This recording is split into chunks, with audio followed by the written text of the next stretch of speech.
Welcome to my channel.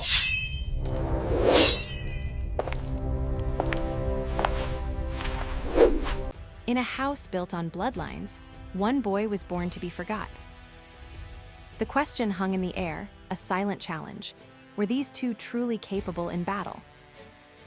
Nursarin, a representative from the Heavenly Warrior clan, leaned back, a sardonic smile playing on his lips as he looked at me.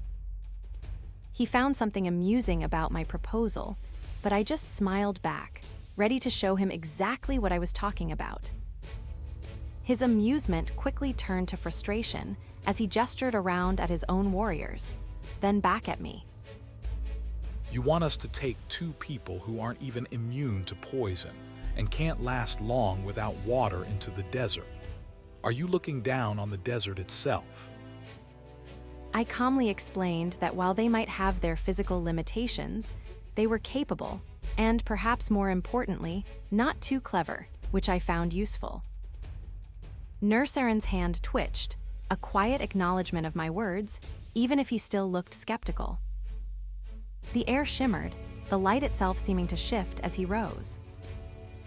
Very well then, I, Nursarin of the Heavenly Warriors, will be your opponent. The title card appeared, a stark reminder of the gravity of the situation. As Nursarin stretched, he muttered about being chosen for this task, clearly not thrilled but ready to proceed. I told him I'd give him 5 minutes, a simple challenge for the Heavenly Warrior clan to prepare. Nursarin looked at Chell and Barik, still unsure if these were the men I intended to send into the desert. Barik was already warming up, getting into position as if he'd been given his cue. Nursarin warned me not to lose my guard, implying I'd regret it if I did. I met his gaze, my own eyes reflecting the cool determination I felt. Then I asked him if he was the representative from the clan I was meant to speak with. Nursarin introduced himself, a name that carried a weight of its own. He then scoffed, finding it amusing that I'd consider someone like Barik to be of any real challenge. I simply told him that all he had to do was win, the objective clear and unyielding. A golden aura began to emanate from me, the familiar magic swirling around my hand and reflecting in my eyes. I smiled, the light dancing around me as I prepared to give Nursarin a lesson. I extended my hand, the golden light almost palpable, and offered to teach him how to secure his victory. Nursarin watched, surprised by the sudden display of power as I presented my offer. Nursarin then stepped before Chell, poised and ready to begin. "As I mentioned earlier, you have 5 minutes," I reminded him, pulling out my pocket watch. Nursarin grinned, cracking his knuckles with a confident air. 5 minutes is plenty, Nursarin declared, pulling his red hair back from his face. He secured his hair with a band, his eyes gleaming with a fierce intensity.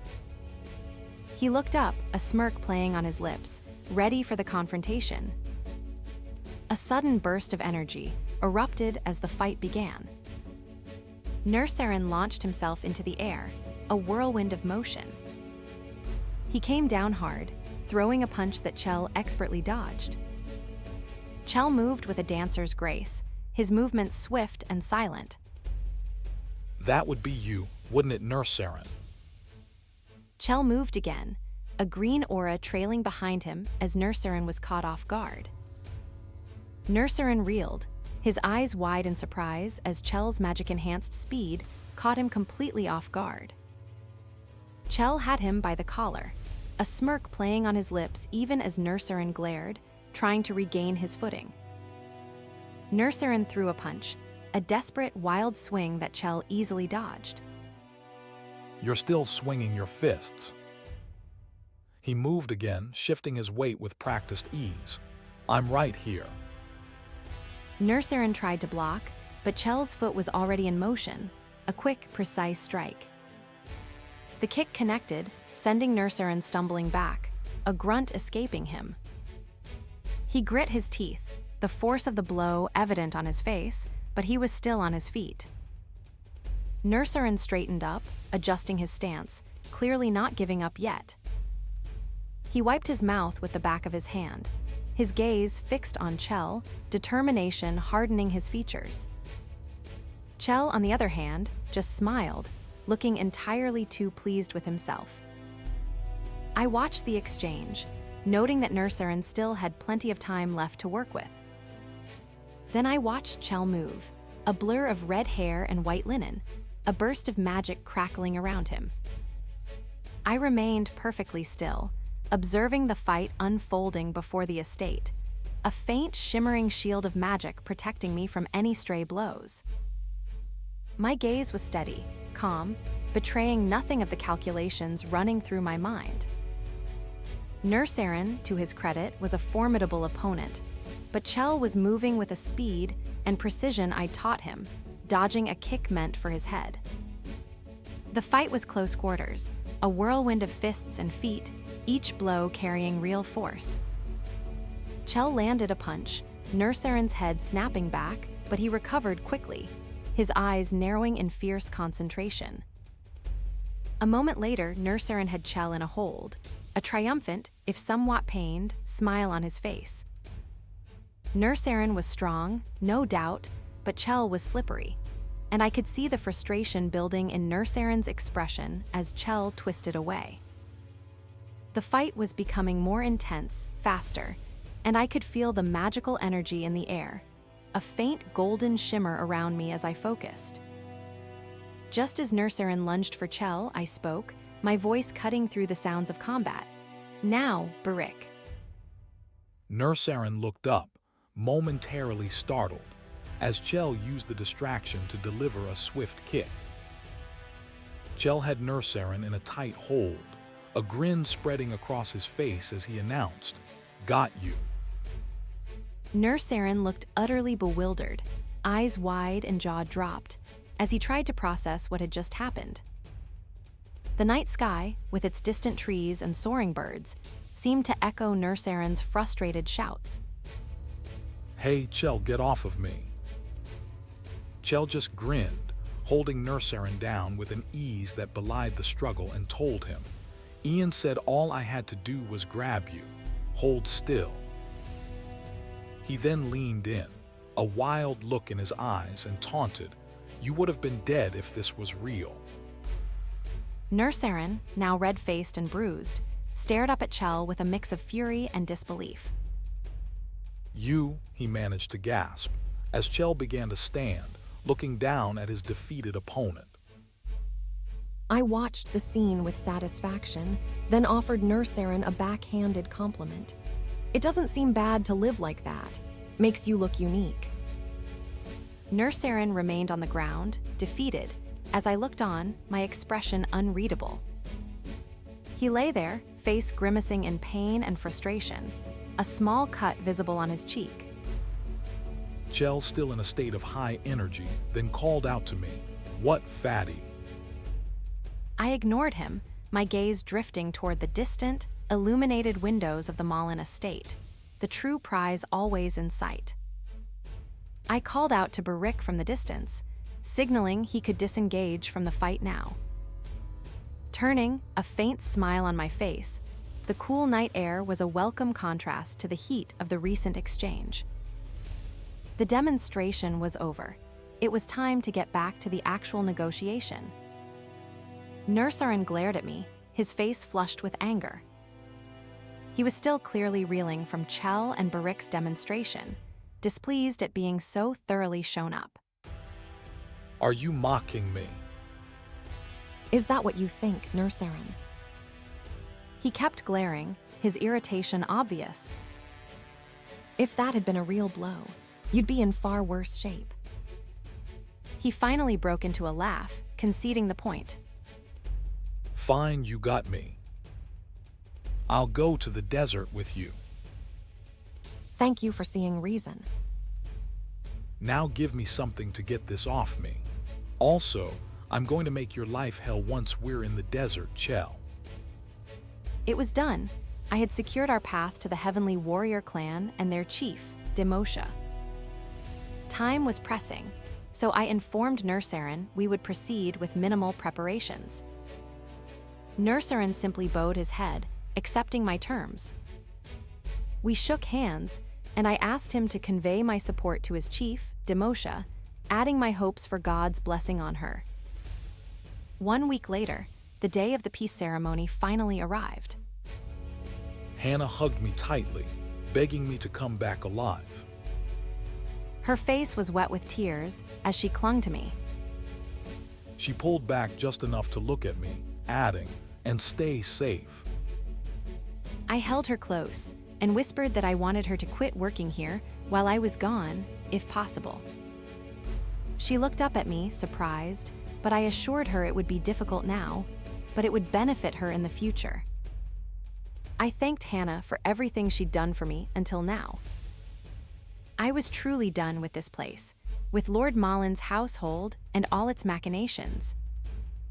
With one last glance at the room, I turned and said, "Let's go." The desert sun beat down, a vast sky stretching over us as we made our way to the place of the ceremony. From high above, I could see the dusty roads leading to the settlement, with wagons and people moving across the landscape. A small group of figures, my own party among them, approached the tiered structures of the desert dwelling, dwarfed by the immense space. Welcome, outsider. I'm Kakantir, the chief of the Heavenly Warrior clan.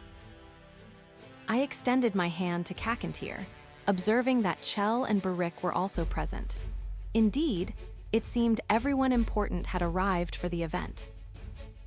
Before us lay the formal agreement, ready to be signed, solidifying the alliance.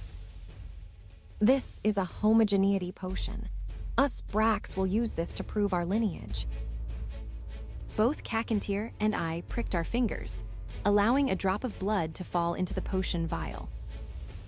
The potion glowed with a bright ethereal blue, signaling a positive match. Kakantir looked thoughtful as another clan member leaned in to whisper something to him. So we'll continue later. He trusts the words of an old shaman more than the homogeneity potion. It seemed the shaman's word held more weight than any magic, for now. Then the shaman took a small knife and sliced his own palm, letting the blood drip onto the parchment. Chell visibly flinched at the sight, but I kept my face impassive. The shaman declared the agreement official with the blood sealing it, a glory for both Brack and the Heavenly Warriors. Kakantir raised his hands, proclaiming Gyurantu, a blessing from their god, as the sun shone down on us. Kakantir embraced me, reminding me to always remember the reason I was alive, a sentiment I understood better than he knew. I met his gaze, my expression firm. For the glory and honor of Brack, I thought. The ceremony concluded, and the desert landscape stretched out before us, vast and uncompromising. As we walked, Chell looked up at the sun, clearly not accustomed to the desert heat. The wind whipped around us, carrying the sand across the dunes. Chell continued to struggle with the desert conditions, while I, having anticipated this, was already making preparations for our travels. The caravan began to move through the settlement, the buildings dwarfed by the towering rock formations around us.